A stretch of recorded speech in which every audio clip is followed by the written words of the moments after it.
Dictation 10 second बाद बोली जाएगी।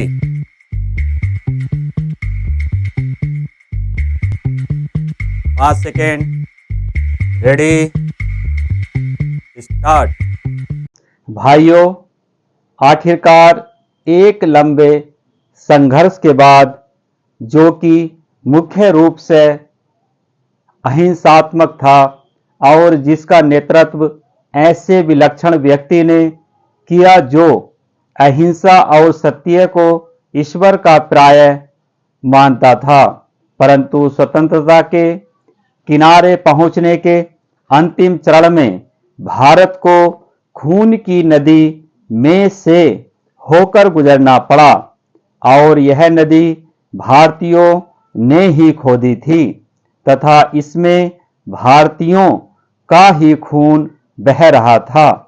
अभूतपूर्व पैमाने पर लोगों का निष्क्रमण हुआ। पुरुषों, स्त्रियों, बच्चों, बूढ़ों, बीमारों समेत 1 करोड़ व्यक्ति जिनके शरीरों से खून चूकर भारत की भूमि तक को रंग रहा था, भारत के एक ओर से दूसरी ओर गए।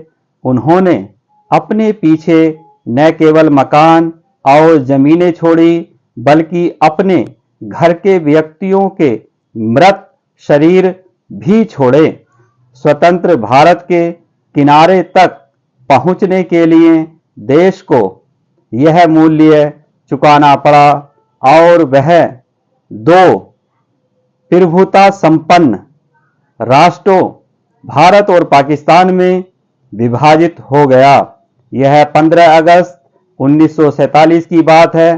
कांग्रेस ने जो वास्तविक रूप से 1885 से भारत की राष्ट्रीय वाणी थी, हमेशा भारत की एक राजनीतिक इकाई के रूप में संकल्पना की थी, कांग्रेस को अंत में भारत का विभाजन स्वीकार करना पड़ा। वैसे तो यह स्वीकृति सहमति से दी गई थी, परंतु वास्तविक रूप से देखा जाए तो यह ब्रिटिश शासकों द्वारा पिछले कई दशकों से उत्पन्न की गई परिस्थितियों के दबाव के कारण था। फूट डालो और राज करो की नीति पहले पहल अलीगढ़ मुस्लिम कॉलेज की स्थापना के साथ शुरू की गई। एक दूसरे के बाद आने वाले 3 ब्रिटिश प्रिंसिपलों ने पृथकता का विचार मुस्लिम नेताओं और छात्रों के मन पर बैठाया। सर सैयद अहमद को विभाजन मूलक विचारों को फैलाने के लिए उनसे हर प्रकार की मदद मिली। हम यह नहीं कहेंगे कि इसमें हिंदुओं का कोई दोष नहीं था, जो मुसलमानों से सामाजिक स्तर पर अलगाव बनाए रखते थे और आर्थिक दृष्टि से उनका शोषण करते थे। अलीगढ़ कॉलेज के अधिकारियों को अपने उद्देश्य की पूर्ति के लिए उपजाऊ भूमि मिली। यह सब कुछ पिछली शताब्दी के अंतिम वर्षों में हुआ। इन्होंने सोच समझकर राष्ट्रीय मुसलमानों की उपेक्षा करने की नीति अपनाई। 1947 में कांग्रेस के पास विभाजन स्वीकार करने के सिवा कोई विकल्प नहीं था, विशेषकर गंभीर सांप्रदायिक झगड़ों के कारण, जो कि गृह युद्ध का रूप धारण कर रहे थे। जिन्ना ने यह सुझाव भी दिया कि सांप्रदायिक आधार पर आबादी की अदला बदली की जाए, शायद वह बेहतर समाधान होता, क्योंकि इससे शायद वे क्रूर कृत्य न होते जो बहुत लंबे काल तक पड़ोस में रहने वालों के साथ उनके पड़ोसियों ने किए। विभाजन को स्वीकार करते हुए कांग्रेस ने 15 जून 1947 को दिल्ली में एक प्रस्ताव पास किया, जिसमें अंतिम बार भारत की मूलभूत एकता का आग्रह किया गया था। इसमें कहा गया था, पिछली दो पीढ़ियों के श्रम और बलिदान की नहीं बल्कि भारत की विस्तृत इतिहास और परंपरा भी इस मूलभूत एकता की साक्षी है। भाइयों, भूगोल, पर्वत और समुद्र ने भारत के स्वरूप का निर्माण किया है। कोई मानव संस्था इसके आकार को बदल नहीं सकती और न ही उसके अंतिम लक्ष्य में बाधक बन सकती है। आर्थिक परिस्थितियों और अंतर्राष्ट्रीय मामलों की लगातार मांगों के कारण भारत की एकता और भी आवश्यक हो गई है। भारत के जिस चित्र को हमने अपने दिलों में संजोया है, वह सदा हमारे दिलों और दिमागों में रहेगा। अखिल भारतीय कांग्रेस समिति गंभीरता से यह विश्वास करती है कि जब वर्तमान भावनाओं की उत्तेजना समाप्त हो जाएगी तो भारत की समस्याओं का उचित परिप्रेक्ष्य में देखा जाएगा और भारत में दो राष्ट्रों के अस्तित्व के झूठे सिद्धांत को समाप्त कर जाएगा और सभी इसका त्याग कर देंगे। सामान्यतः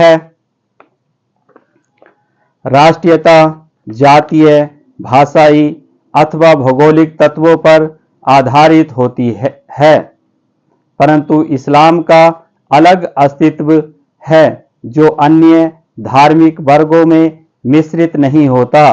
55 वर्ष की स्वतंत्र धर्मनिरपेक्ष राष्ट्रीयता के बाद आज भी कई जिम्मेदार मुस्लिम नेता दावा करते हैं कि मुसलमान अलग राष्ट्र है।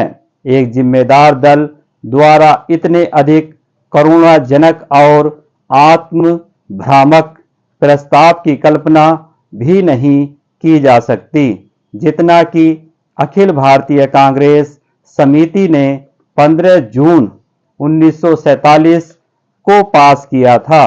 सभी नेता थक चुके थे और बूढ़े हो रहे थे।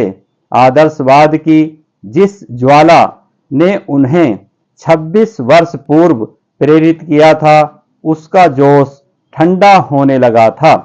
कांग्रेस का विकास सदा ही बदलते नेतृत्व के माध्यम से हुआ था, परंतु पिछले 25 वर्षों में वही नेता कांग्रेस की सत्ता संभाले हुए थे। उनके व्यक्तित्व और उनके त्याग ने उनको जो ख्याति प्रदान की थी, उनको जो बल प्रदान किया था, उसको कोई युवा नेता चुनौती देने का साहस नहीं कर सकता था। विभाजन के विरोध में केवल एक ही स्वर था और वह था गांधी जी का, परंतु वे भी बहुत बूढ़े हो गए थे और उनका स्वास्थ्य भी ठीक नहीं था। उन्होंने अखिल भारतीय कांग्रेस समिति से प्रस्ताव स्वीकार करने के लिए कहा। यदि वे कार्यकारिणी समिति और नई अंतरिम सरकार के लिए नए नेता नहीं चुन सकते। प्रस्ताव को पहले कार्य समिति ने पास किया। गांधी जी से विशेष रूप से प्रार्थना की गई थी कि वे उपस्थित हों और सभा को संबोधित भी करें। लेखक अखिल भारतीय कांग्रेस समिति की बैठक में उपस्थित था। गांधी जी का भाषण स्पष्ट रूप से उनके दुख का द्योतक था। उन्होंने कहा कि उनके विचार सर्वविदित हैं। उन्होंने कहा कि अखिल भारतीय कांग्रेस समिति को इसे रद्द करने का अधिकार है, परंतु किसी ने इसका उत्तर नहीं दिया। उस समय ब्रिटेन भारत से चले जाने के लिए और अपनी साम्राज्यवादी धाक छोड़ने के लिए बहुत उत्सुक था। अब यह बोझ उनके लिए बहुत भारी हो गया था। एशिया के राजनीतिक पुनरुत्थान की उठती हुई लहर को नियंत्रित करना था। स्टॉप।